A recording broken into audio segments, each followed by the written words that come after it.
The Canadian government wants you to believe that the jobs market is booming, but it's a total illusion. More and more people are losing their jobs. The layoffs are just unprecedented.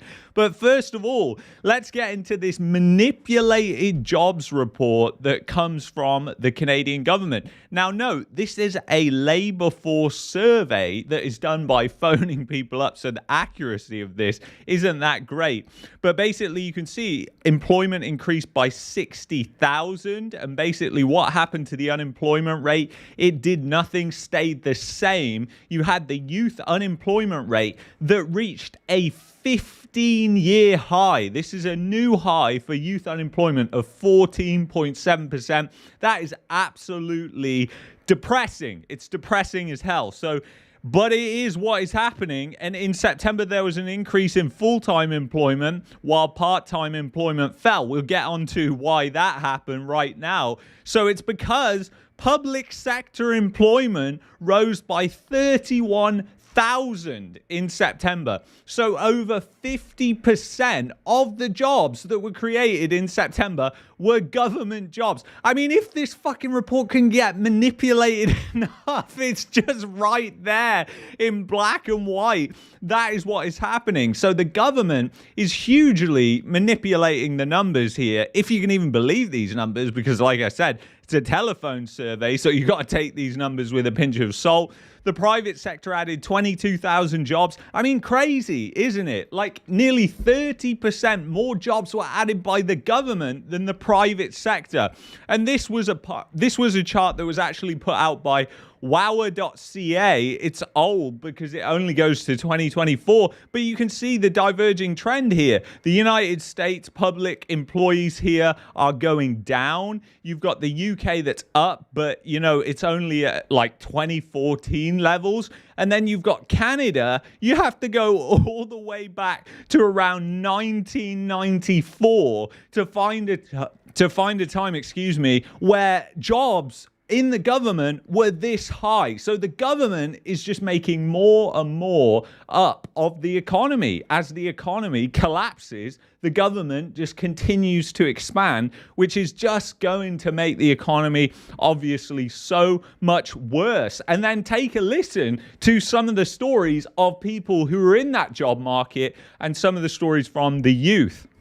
If you have gotten a job in this job market, can you please tell me what you did in the comments? Because I'm going insane. I just went through 2 months, 6 rounds of interviews with a company, made it to the very end. I was so sure I was going to get it, and I just got rejected. Nothing else has panned out. I've interviewed with the company I used to work at, other companies. So many people are going through this, and it is really sad. And if you didn't think it was bad enough, people are now stealing garbage bins in Canada. It is officially POOR because it's garbage day and somebody just stole my garbage bin. I don't know how much a garbage bin costs. So, they're expensive, by the way, but somebody stole her garbage bin. I mean, this is the insanity of the Canadian depression. I mean, maybe somebody's going to just live in the garbage bin now. Maybe that's going to be their new house. At least it's mobile and they can push it around.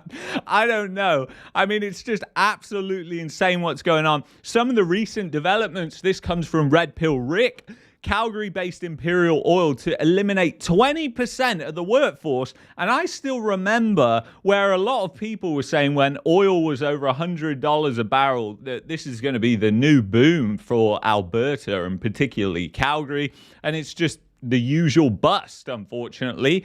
And then you've got TD to cut up to $2.5 billion in expenses as it tries to get back to winning. And obviously that is leading to people being laid off as well. And you can see this comes from Shazzy. The unemployment storm is only starting. People laid off, can't find jobs for months. Exactly like that story that we just heard from that girl who's basically going through interview after interview after interview and just getting nowhere. And it's obviously hurting people because, yeah, mentally it is really tough out there. Don't call this a correction. This isn't a blip. It's a collapse. And that is because the economy is collapsing. Take a listen to this. This was posted on Reddit. everyday recession indicators in Toronto. I'm wondering if anyone else is noticing all the small signs that we're heading for a rough recession. For me, I noticed every restaurant, bar, fast food spot is pushing specials and discounts, even in expensive areas and establishments. The adverts are everywhere. It's because people can't get the customers in, because the reality is the standard of living is collapsing, and the middle class, they are making less and less and less and are being obliterated by inflation. That's the reality. And then you've got another friend or person I know is being laid off and still not finding jobs, even after months later. This is just repeated time and time again. Like, you're seeing a theme here. People get laid off, but then they can't find another job. This is the reality of the jobs market, especially in the Toronto area, where, they just pumped immigration like there was no tomorrow for the past 3 years. Just got laid off 2 weeks ago. This makes me really nervous. I got laid off in May, been getting interviews, but getting ghosted by some or never coming out of it with any offers. What's crazy is some jobs asking to do 4 to 5 rounds of interviews for an $80,000 job. And in Toronto, an $80,000 job, you're pretty poor because the cost of living is just, quite frankly, so insane. And then here you go. This is not from a youth. This is from somebody who's 45 with a ton of customer service experience, managerial experience, pardon me. I added a cover letter indicated that I was available 100% of the time, and I can't even secure a minimum wage seasonal job. This guy has managerial experience, customer service experience, 45 years old, can't even get a seasonal Christmas temp job. No, it's just not happening. So yeah, that is really showing you the reality of what's going on. And what we've seen here with the Canadian dollar, which has been interesting, it's been pretty much tanking now for the past couple of weeks. This is a weekly chart that you're looking at right here. And it's up today off the jobs numbers, although it is selling off again. But it's right in between the 2025 high, believe it or not, which is at 75 cents. And then you've got the low that is at 67 cents. So there's been a lot of volatility in the Canadian dollar this year. And quite frankly, if the US dollar strengthens, then that Canadian dollar is going straight down to 67 cents. Because if you look at what's happening with the Canadian dollar, you've got to compare it to other currencies, because obviously the US dollar has been particularly weak this year, and you can basically see what's happened here. So I got a few currencies comparing it. So the US dollar, and this is on the year, so how much it's fallen over the course of a year. So Canadian US dollar is down 1.76%, actually the least. The pound, it is down 3.5% against the pound. The Mexican peso, 6.63%. I joked on X about it becoming the Mexican peso, but I mean, the peso is destroying it. It's 13 pesos to a Canadian dollar in essence right now. I think it was at like 17 during the pandemic. So people who moved there, I mean, they're seeing extreme volatility in the currency. That's why you got to have insurance, as always, which is gold. No wonder gold has been skyrocketing for so long. And then you've got the euro here. That is down the most, 7.2%. So the Canadian dollar has actually been obliterated the least by the US dollar this year, believe it or not.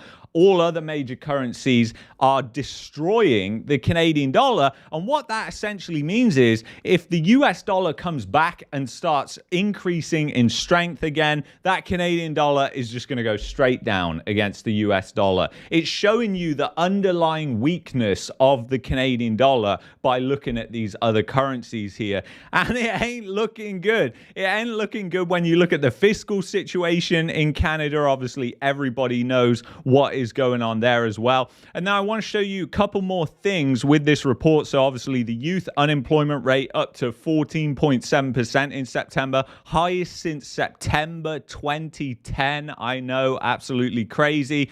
Manufacturing jobs apparently were added last month. I kind of don't believe that, but whatever.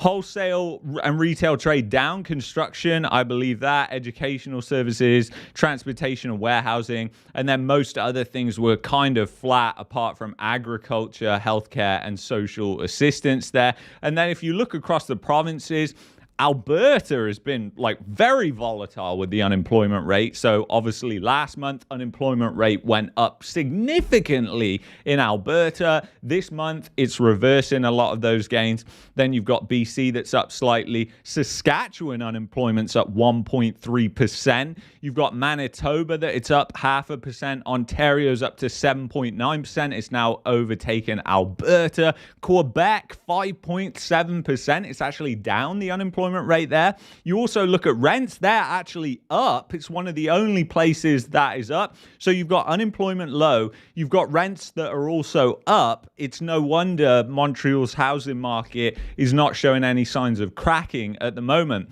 PEI up to 9.7%, Nova Scotia down slightly to 6.2%, New Brunswick at 8.1% there. So, and obviously you got Newfoundland and Labrador over 10% in the double digits, as we've said before. But it is crazy. 14.7% for youth unemployment is absolutely nuts. I mean, I came out of college into a job market after the global financial crisis, and to try and find a job in that market, I know exactly what people are going through right now, and you just have to be ruthless applying for jobs, and you just have to not give up. I mean, I know exactly how it feels. I remember McDonald's was the only place hiring back then, but now with all the immigration in Canada, those low-skilled jobs, you can't even get them. So, you know, it must be terrible to be a youth and coming out of college, university, into this job market. And then take a listen to this. If you don't think it's a Canadian depression, take a listen to this for a second.